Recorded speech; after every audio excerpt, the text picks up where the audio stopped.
Guys. I think I skipped out on that one. Okay, I got my life together now. What's up, you guys? So, tonight I am back. I was not planning on this at all, but this occurred to me because I was paying a bill that I decided to not be oblivious about anymore.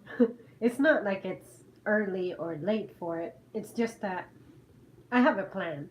I know my payment cycles, so I tell myself, okay, for this paycheck, I'll do this, next paycheck, I'll do that, this and that. And that's how I pretty much manage my money. And I also do it as a means of self control. Not that I am a spender of, like a reckless spender, but I just like to have a routine. Just like I have a routine in my personal life and my work life, I like to have a routine when it comes to money. And then I couldn't help but notice in my bank app the little thing that talks about what my credit is. And I looked at it and I said, let me see what my score is like. And then it hasn't really changed from the last time I checked it a few months back. It has neither gotten better nor gotten worse. And the where the spectrum that I stack at is a rating of good. It's not excellent, it's not fair, it's not bad, it's just good. And, it's a good thing. I'm not complaining. But I decided to look at the broken down aspect of it where it describes what I can do to make my score better or the things that are making my score not be the best that it can be. And I couldn't help but have kind of a political mentality for it because I told myself, you know what, for the average American, this is something that's particularly challenging. So for me, it's not like I'm struggling severely, but of course, it's not like I have the most impressive paycheck ever. But it annoyed me to see this, especially the very, very, very last point about what makes your credit be negative. So what I decided to do is I took notes on everything that I saw, and I am going to express all of those in here, and then I will also give my opinion on it. But yeah, I thought it was interesting more than anything, but at the same time, it alarmed me a bit because I know the situation for some people in this country is just not very easy. And I remember how I was a few years ago to where I could not even contemplate having any kind of credit. So, if you guys will excuse me, I am loading the stream on my computer so I can look at comments and that way not ruin the stream and risk crashing it. Okay, so here we go. I am going to start off with the things that make the credit score be positive. And I notice you guys, like always, I like to start and just vent and then get back to your comments. So let's get this started. One of the things that makes a credit score be positive is none of your accounts have a recent delinquency or derogatory status. That means that um, more than 30 or more days a payment is late, or it hasn't been late in this case. Recently, you have paid all of your accounts on time, which has caused your score to improve. Best thing you can do is keep paying bills on time. Very simple, very easy, very straightforward. I believe that anybody who has a bill of any sort, you should be able to meet this criteria. If you have something due on the first, you pay it on the first or the 34th, 31st or 30th of a month. And you pretty much play with your paycheck. And some stuff you can pay on the second week of of the month before the due date if it's at the end of the month. There were some bills that are tricky because, say, my phone bill is due at the end of the month, and sometimes I have another bill that is due for the first of the month. So there was a time in which I would have all of my biggest accounts be due at the same time, and that became a little overwhelming. But then again, I was young and inexperienced, and I had never done any of this before. But then I discovered the pattern, and I told myself, okay, I do not have to be ready to pay everything in one round. You can send some stuff early, and then the other stuff you pay on your next check, and that way you have money in between to be alive. And this is especially better or especially important if you're an individual who sadly has to live paycheck by paycheck, just like your sister used to. And the next point is none of your accounts have a severe delinquency or a derogatory status, which means you have paid all of your accounts on time or no more than 30 days late. Again, make a plan, be on time, do not spend money that you don't have on things that you don't need. Make sure that your bills get paid first and then determine whether or not you can spend money on other stuff. And sometimes just because you have extra money doesn't mean that you shouldn't save it for paying a bill, which that used to be something that tripped me. I learned that some of the remainder that I have is to accumulate for my next paycheck to for when I get paid the next time I can complete the amount that I need for, say, rent. And again, all of this seems so obvious to me, but when you're young and figuring stuff out for the first time and you don't have a lot of backup money, this used to be pretty overwhelming for me. Um, the next point is you have few or no collection agency account balances. The report account information to credit bureaus, just like lenders do. Your credit file has no or few accounts that have been sent to a collection agency and remain unpaid, which increases your score. Keep paying bills on time and eliminate all negative credit situations. So that was interesting because I had totally forgotten about the collection agency stuff, which I'm assuming that it would be something like if I don't pay my card, they come and collect it, they come and claim it. I guess. I don't know. It's not like I have ever been in a situation where I have paid something late and I have had to deal with that. The only time I had an issue was when I rented my first apartment in the city. They weren't really clear on what my window of time for payment was because sometimes I would get paid on the on the 5th or something, and I think I only had a 3-day grace period. And I'm like, you mother effers, meet Jesus. Because usually every single place that I had lived at with my mom pay on the 5th, but this particular place only gave you a 3-day notice. And then they were not clear about what happens when the office is closed because they didn't have an online payment option either. So that was the only time they threatened with sending this information to a credit bureau, and I'm like, y'all can do whatever, but just know that you were not clear on that, and that's one of the first things that they tell you. And then finally, you have few or no unpaid collection agency accounts. They report just like lenders. None or few of your accounts have been sent to a collection agency. Keep paying on time. So that's pretty much all that they had to say on what makes your credit score factor in as positive. Now let's get to the negatives. So for the negatives, what they had to say was that you have too few credit accounts. The model that they used to determine my credit score information in credit files is based on three national credit reporting companies, Equifax, Experian, and TransUnion, to generate my score. Your credit file does not have enough credit behavior info about your loans. Open a credit account once in a while, pay on time, and keep account on good standing. Now, this is where it gets interesting.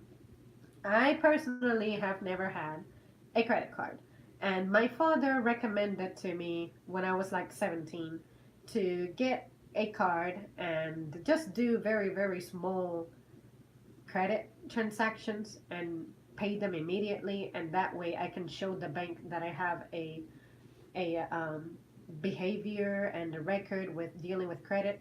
But to me, that was particularly irritating because I said, Dad, I know that you're telling me this as an advance, or excuse me, as an advice for my future, but as a person who's 17 and I don't have a job and I don't have any savings, I do not see how me having a credit card in the first maybe 2 or 3 years of me starting to work is going to help me because I know that I am going to have the misfortune of being a person who it is living paycheck to paycheck because A, I'm not going to college, and B, I am not going to be buying fancy stuff. Like, I'm not going to try to buy a house, I'm not going to try to buy a car, which the car I could not escape from. It turned out to be a necessity that ended up being passed on to me, and I was able to afford it, fortunately.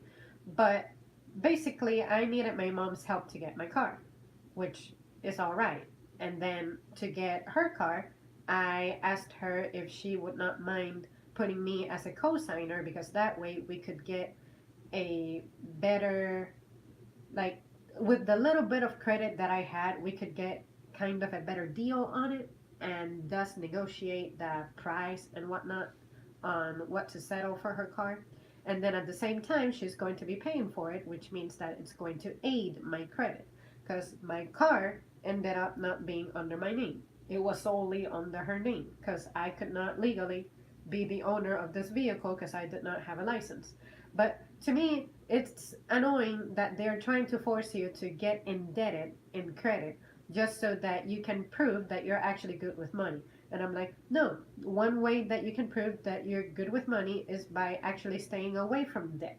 And at the same time, you prove that you do not need to be, if you're in debt, you do not need to ask someone else for a loan to take care of the debt that you're currently with. And then you get back to them, and when you look back, you actually have double the debt because you owe the person who helped you pay off one loan, and now you owe this person double because you finalized your business with person A, but now you have to go to person B who helped you take care of person A, but now you're falling onto this trap. And that's what I told my father.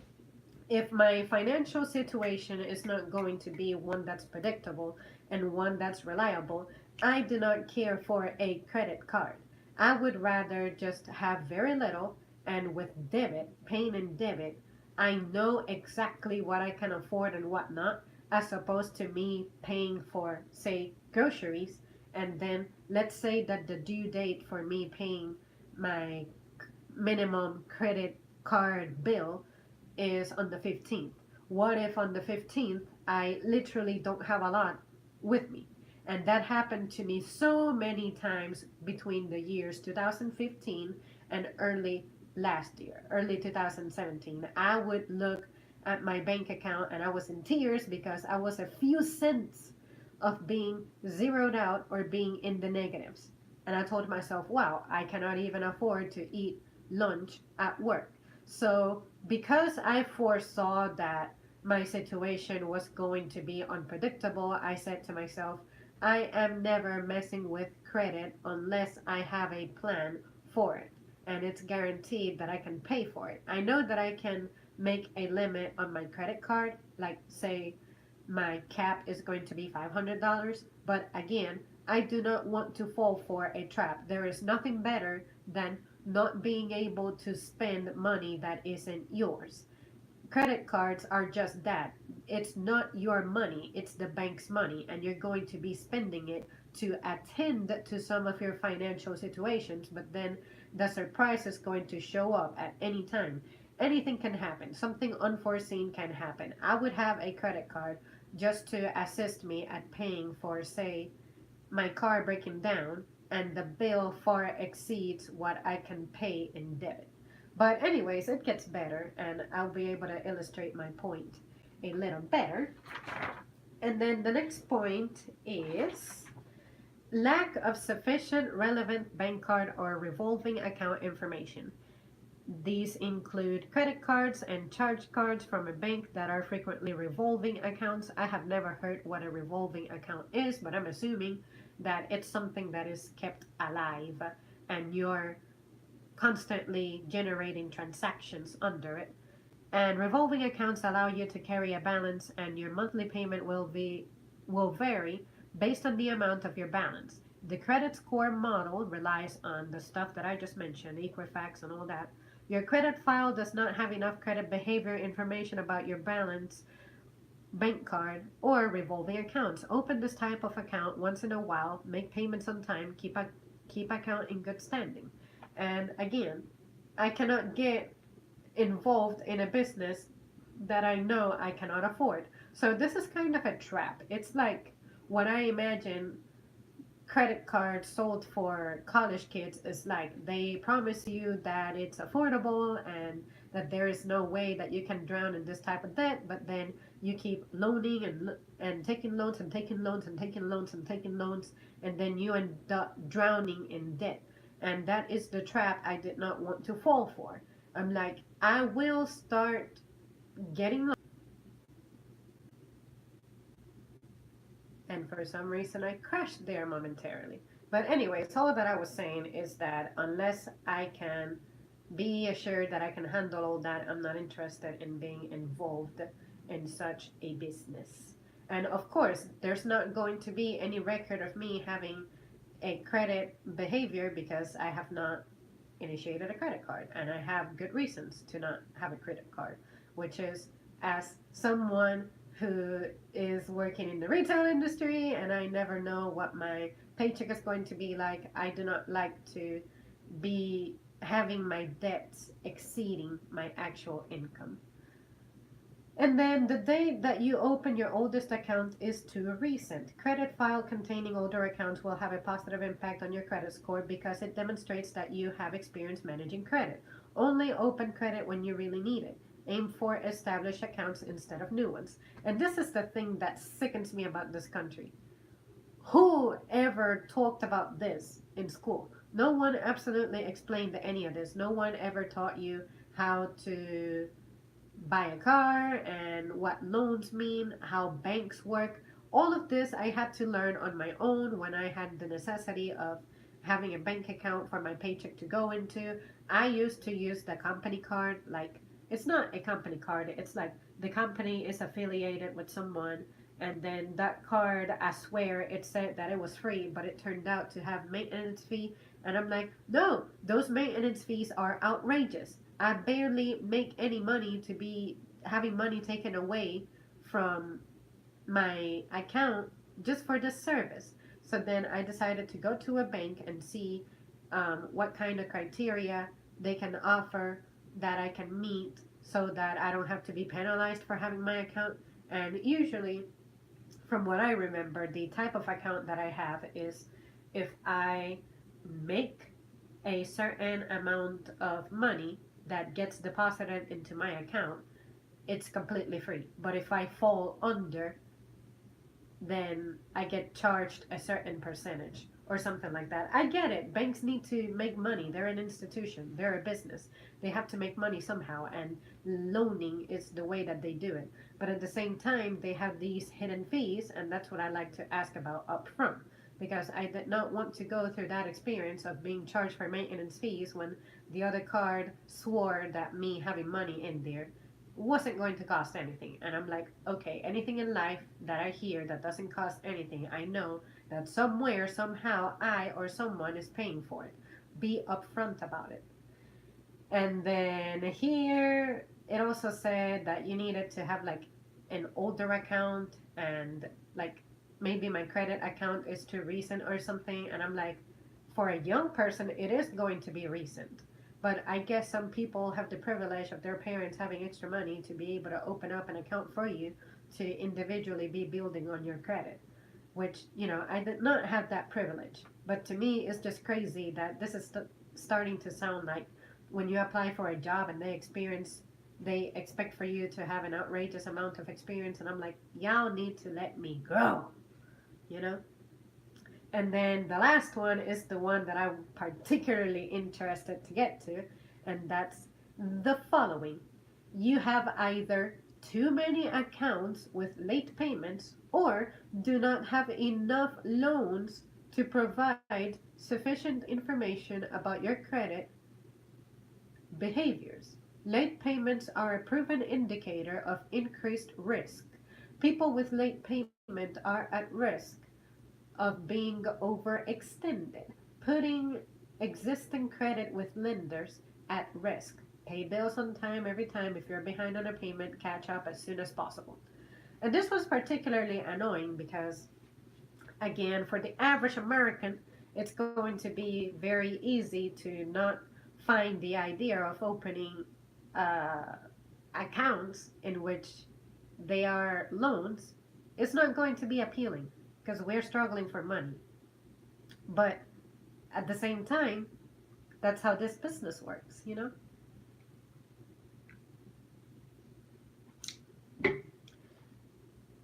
And then late payments being a proven indicator of increased risk. I get it. You're supposed to be responsible with all this, but to me, it's crazy because, again, the average person in this country nowadays, they cannot afford to be having accounts like this. It's not appealing, it's a trap. But but then what's crazy to me is that they say you do not you either have too many accounts or you have too few accounts. And I'm like, that is such an incredible trap because they're trying to say have as much debt as you can, but also make sure that you're paying it off. But if you have too many little credit accounts, you're kind of suspicious. If you have a lot, you're kind of suspicious. But it's in your best interest to have more. And I'm like, man, that sounds like a big trap because, of course, the idea is to keep you in debt. Anything that has an interest rate in it, that's the idea, to keep you in debt, to make more money off you. Like cars, when you buy a new car, that's exactly what's happening. They have that stupid ass APR, and then it's at an outrageous percentage if your credit is not good enough. So technically, some people do not get that. Just because you can pay the monthly payment on a car, it does not mean that you can afford it. Because you have to consider the fact that it's going to need maintenance, it's going to need insurance, and when you have a new vehicle, the insurance is going to be outrageously expensive. And on top of that, you also have to, how can I say this? You have to take into account the unforeseen stuff. Like at some point, you're going to need extra maintenance on it. So just because you can include that bill, monthly bill, doesn't mean that you can afford the new car. Because at some point, something is going to catch up with you, and that's when the trap comes.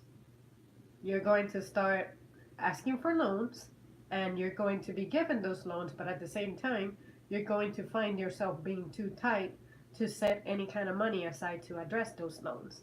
And by saying that you have too few credit accounts, to me it's insane because it's trying to advise you to have a lot of debt. Like have more bills. And a lot of bills for me personally are unnecessary. I do not need something like cable. I do not need to have a credit card, honestly, because I can afford everything with my paycheck. Given that I don't go around buying unnecessary shit, I don't need to be buying furniture, I don't need to be buying parts for my car, etc., etc. So, so man, this place is just so obsessed with keeping you in debt, and that's the thing that I find disgusting.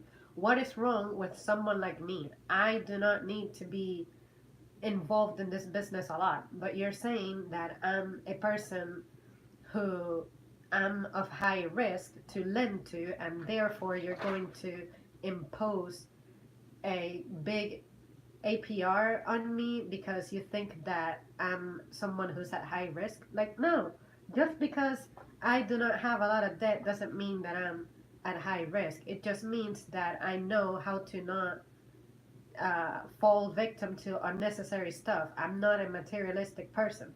So therefore, I don't see why I need to be drowning myself with credit cards and asking for loans and stuff. And when it comes to a home, the reason I'm not even contemplating one is because I don't know where I'm going to live. You know, what if I have an opportunity in which I can go live in another country or something? You know, I want to be able to just pack up and go or leave everything behind and start over somewhere else. It's the type of stuff that you really need to think about and just figure out what direction your life is going. But the fact that this thing goes out of its way to say that you have either too many accounts or too little accounts, it's like I know your agenda. Your agenda is to try to sell something. Credit is something that you can sell. It's something that talks about you. But you have turned something that's pretty much something that you cannot even touch. You have turned it into something. You have turned it into a good or a service. And to me, that's just outrageous. So yeah, you guys, those are pretty much all of the points. I am going to read your comments now and see what's happening. I like the owl pendant. Thanks a lot. I have had it for a while, and I wish I would wear it more, but the reason I don't is because in the past it has fallen off, and if I lose this, I'm gonna start crying because my mom gave it to me. So you can learn more about your credit score and how to heighten it by watching David Ramsey. He does good tutorial videos on financial scores and credit-based factors. You know what? I feel like I have heard that name before, like sometime last year. Because I was thinking about getting a credit card just for the sake of helping my credit. But then I told myself, you know what? For right now, I do not need it. I promise I do not need it. But anyways, John says, hi, hello. I see um, Wolfus is um, lurking. Collection agency call your phone to collect. Could it be? Okay. Maybe it has to be those annoying ass people. You're naturally interesting. Greetings from across the pond. Whee! Greetings. And I appreciate the comment. You are so fine, but heck, I'm in Europe. Ah, the Vedas Aussie, they just want to make sure you're not credit risk. Unfortunately, that means they expect to see good use of credit to establish that it's kind of catch 22. Yeah, they created this system. It's like these people have everything figured out. They create this thing that only they truly understand how it works, and then you play their game. To me, it's just absurd because maybe that's the reason why this culture is so like um so in love with like being materialistic. It's just crazy. Alan says, just passing through the stream. See ya. See ya. Cards are like girls, always a hidden cost. If you can avoid cards, you should. You know what? My mother has given me that very piece of advice. She's like, one of the best favors I did for myself is to not have a lot of cards, not have a lot of debt, not have a lot of bills. And honestly, I like that so much, and of course, she raised me. I grew up with her, and I see just how stress free she is, and she's never sweating bills and whatnot. I want to be like that. I think that's a perfect way to live. I don't have to worry about a whole lot, and whatever money I have in the bank is actually my money. I don't owe it to anybody, except for my normal recurring bills like electricity, rent, my car loan for like another year and a half. And did I mention my phone already? Anyways, the services that I actually use. But sometimes you end up opening so many accounts of just stupid stuff that you even forget that you have. And I don't want to be like that person. I don't want to have stupid subscriptions. Apple insists on getting me to download Apple Music. YouTube wants me to download the little, what do you call it? They have a music one, they have a movies one, and all that stuff. And I'm like, no, I don't need that. There's enough entertainment outside of subscriptions as it is. I do not need to be watching seasons of stuff I'm a busy ass person. I got stuff to do. So that's the reason I do not find those things as appealing. Sirius XM, my God, when mom bought her vehicle, we would get a ton of letters from them, a ton of calls and voicemails, and I'm like, do you seriously not have anything better to you with your time? But to do with your time, but then again, that's what they are. They're trying to sell me something. So they're going to persist and persist. And at some point, persisting like that worked out. They talked to someone who had absolutely no interest in the service, but they were able to mention just the right perk. And then that person decided to give it a shot. And they kept it ever since. Well, guess what? Not everyone is like that. I'm not like that. If I say no, just no. If you're if you insisting at someone who said no worked out, good for you. But for me personally, it's just so irritating. I wish that it were acceptable for me to talk to them the way that I speak in here so that I can really emphasize and illustrate my point of no, leave me alone. But, it's their job. That's what they get paid for, to harass people trying to make a dollar, you know? But I think it's just stupid. This reading that is what that last point is what really triggered this dream because it was like you have either too many accounts with late payments or do not have enough loans to provide sufficient info. Of course, if you have a lot of accounts and you're a person living on the average wage, average salary, of course you're going to have late payments because you cannot afford all of this mess. And a lot of people don't get that. A lot of people are in denial. They think that just because you have credit paying for it, like credit card, credit card, credit card, like these new shoes, credit card, this gasoline, credit card, you think that that's not going to add up. It does add up. And if you have minimum wage, you're not doing yourself any favors. And then imagine if you happen to lose your job. Do you think bills are going to wait for you? No. What you need to do is have some kind of savings for emergencies like that. If you get laid off, or for some reason you get fired because you got sick and you had too many absences or something, you need to have plans. And if you have a credit card that's loaded, you're going to be in trouble. If you have a lot of bills waiting to be paid, you're going to get in trouble because these people are going to report that to agencies like the Bureau. And then if you decide to cancel a lot of those services, say if you have a gym membership, some require for you to have a yearly commitment. So if you decide to withdraw from it because you can no longer pay for it, that's a fee that you have to pay that you were not foreseeing. And you do not have a backup plan because you decided to rely on that credit card for everything. And now you're in trouble. That is where I don't want to be, especially as someone who does not have a reliable and very strong income. If I ever have a strong income, of course I will consider uh, getting a few extra things, but for right now, I wouldn't want to do that to myself. It's okay. Those extra things can wait, but the actual utilities like electricity and then the rent, of course, cell phone service, that's important. I need that. But when people start spending on just stupid stuff because they were talked into it, like say Sirius XM, let's say that we purchased that would have been a stupid thing to sign up for. And unfortunately, a lot of people fall victim to it. And I'm just urging everyone to really consider your financial situation and be honest with yourself. Just because you can actually pay the amount per month doesn't mean that you can technically afford this. Because you have to take into account unforeseen stuff.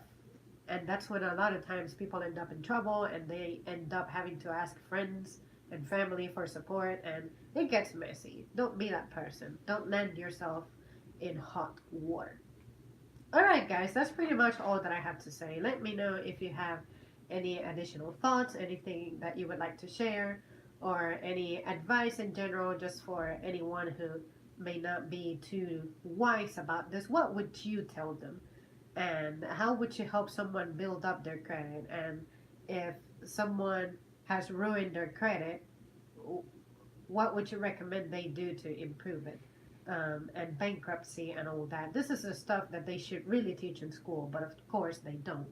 So, anyways, Pamela, hello, says, "Hey Zambri, you're so right. Credit cards will lead you right under spiderweb." Exactly. And as a young person, particularly, I know that my financial situation is not developed enough yet for me to be getting involved in this mess. So I just refuse to be involved in this business. All right, guys. That's pretty much all that I have to say. I cannot think of anything else that I might want to add to that. But, anyways, at least the conversation has begun, and I have put the topic out here, and I look forward to seeing or hearing what any of you may have to say in the future while this stream processes and some of you catch up with it later and yada yada. All right, guys. Thanks so much for tuning in, and I'll see you soon.